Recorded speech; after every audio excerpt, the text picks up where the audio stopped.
We are smoking. The Tractor Boys back. Hold that. Ed Sheeran, get in the bin. Ed Sheeran, stinker and hooked. That football club should never be allowed back in the Premier League ever again. Absolute disgrace. Yeah, they're an absolute disgrace to the Premier League. Not only that, the fellow who got the red card got sent off to a standing ovation. Whatever, mate. Don't ever let him back in the Premier League again.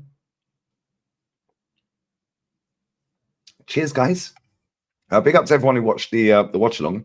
We were sat there chilling. Comfortable victory. And Villarreal just scored a 95th minute dagger.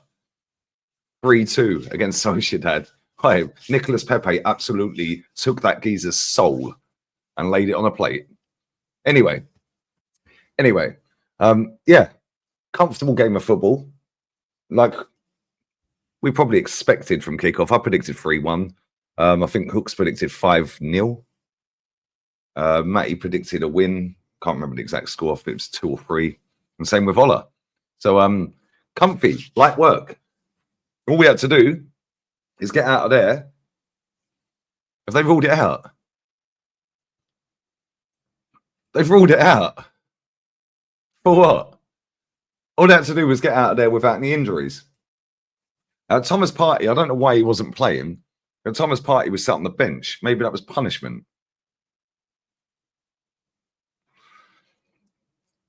Foul from Pepe. Wow. Yeah, maybe it was punishment for getting a booking the other night, the idiot. So maybe his punishment was you can hold a bench today. And he did. He didn't even get on the pitch. Timber didn't as well. But yeah, listen, Saka went off injured, got a dirty tackle on him, which rightly so got a straight red card.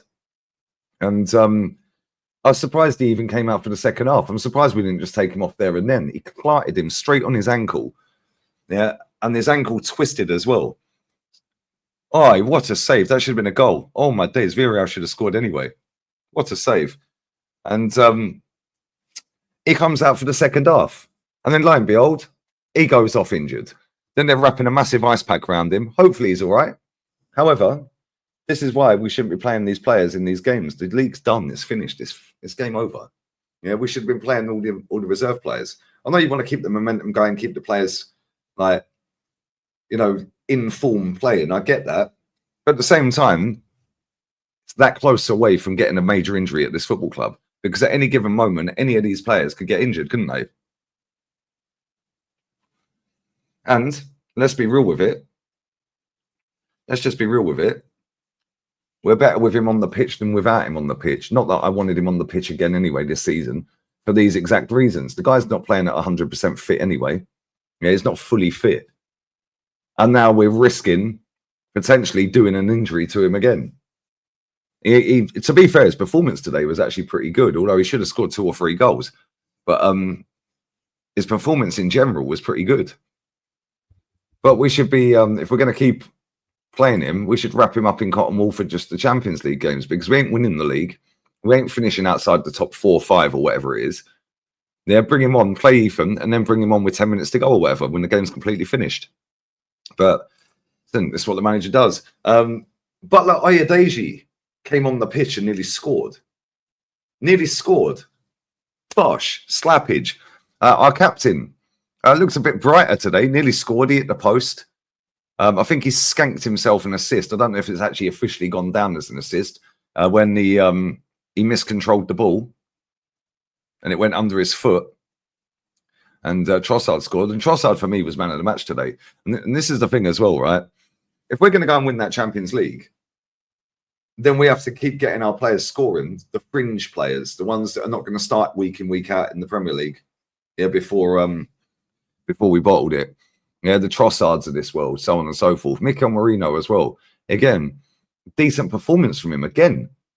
Yeah, keep him well away from our own goal and just keep him up front in forward positions. The pass he played in, where he just cushioned it. Yeah, what a pass to Saka. Saka should have scored. I don't know how he missed. It wasn't even close either.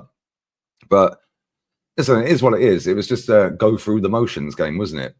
You know, nobody probably expected anything different. You know, it wasn't played at a high tempo. We totally bullied them, controlled the game. Kivior again was solid, another clean sheet. Saliba was decent. Ben White was decent. The build up for the goal with Ben White, Saka, the one where it went under Odegaard, Trossard scored the first goal. Yeah, very decent build up, very decent. And listen, we've got Crystal Palace on Wednesday. Yeah, for me, just play all the reserves. They're going to play a reserve team. They've got a cup semi-final at the weekend. So we should beat Palace. Yeah, the Premier League table right now. Yeah, we're pretty much set for top 5. So it's what it is, isn't it? Well, we're 7 points clear of 3rd, 8 points clear of 4th, and 9 points clear of 5th, with 15 points to play for. So we're getting top 5. We're getting Champions League, isn't it? And Man City have got Aston Villa.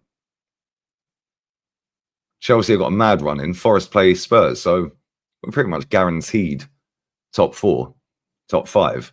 So there's no need to be playing all these players. Yeah, just rotate that team a lot better than he has. I mean, Kieran Tierney should have started that game. Yeah, I would have played Partey. Yeah, just purely based off of the fact that he can't play against PSG. So you should be playing him in this game. You should be playing him in the Palace game. Yeah, but then obviously he's going to miss the PSG first leg. But obviously, Mikel Arteta moves in mysterious ways, guys. He moves in mysterious ways. Ipswich, by the way, are an absolute disgrace. Yeah, like I said at the beginning. I'm not quite sure why Liam Delap went on the pitch. I mean, I've been told he's the second coming of Harry Kane. So I'm not quite sure why he came on as a sub. Another overrated footballer that scored a few goals for a shit team. So now he's getting gassed up into oblivion. A little bit like Evan Ferguson. Do you remember when he was worth 100 million? Cheers, guys. Anyways, Sterling didn't really do a great deal when he came off the bench. Yeah, and the subs, I mean, Zinchenko played all right today as well, to be fair. Zinchenko was pretty decent. But we know Zinchenko at left back is a calamity when it really matters. Yeah, when he moved into midfield, again, he was pretty good, wasn't he? But Ethan as well, you know, he got his goal, deflected, double deflection. But that's what we should have been doing from the start. Yeah, I know he wants to get the points on the board and secure second spot and all that crap. Yeah, but ultimately, yeah, if any of these players do a serious injury, yeah, then we've got a bigger problem. You know, let's say, for example, Declan Rice plays Wednesday and gets injured. Then what? Then what? What's our midfield? Yeah, he shouldn't be playing. And if he does, he should be coming on for 20 minutes at the end. Shouldn't be starting the game and playing for over an hour and then coming off. Yeah, that's just crazy to me. And I know he's in good form at the minute. And again, he was good today. Yeah, but at the same time, we've already got Thomas Partey out. Yeah, if we lose Saliba or Rice, then what? Yeah, he needs to navigate his way through this properly, and hopefully he does. Hopefully we end up winning the Champions League. Hopefully Saka's all right, and hopefully it was just a bit of bruising. But again, we'll find out, won't we? No doubt they'll tranquilise him up and wheel him out on Wednesday, and he'll play another game. But we do have 6 days off after that Palace game until we play PSG. So they got 2 games from now till then. So we're seeing it. I think they got Nantes and they got Nice. And they've already won the league, so I don't know what they're going to do. They'll probably put a whole reserve team out. But listen, all in all, we should be slapping Ipswich. We did slap them. And even before 10 men, they were doing nothing. Let's just be real with it. Did they even have a shot on target? Did they actually have a shot on target? I genuinely can't remember. Nope, not a single shot on target. 25% of the ball. They are rubbish. Absolutely rubbish. The Martinelli goal was sick as well. I like the build-up for that. That was very good. With the little back heel and that. That was a sick goal. We've got some goals today. And we have to be a bit more clinical because we had 24 shots and 7 on target. But we can polish up our finishing a little bit more, like we did when we played Madrid in the first game. Yeah, 11 shots, 10 on target. That's the stats we need to see. Listen, a win's a win. It don't count for nothing, really. Yeah, hopefully Saka's not injured. Otherwise, that's a big dampener on the day. But anyway, Jez's fan cam will be out after Kenny, who's at the game. I'll be doing the Real Madrid game later tonight. So make sure you keep your eyes peeled for that. So I'm going to get these 2 fan cams done. I'm going to go and have a little siesta, back for the Real Madrid game, and then I'll be doing an emergency meeting after the Madrid game against Bilbao. So yeah, we're out. Laters.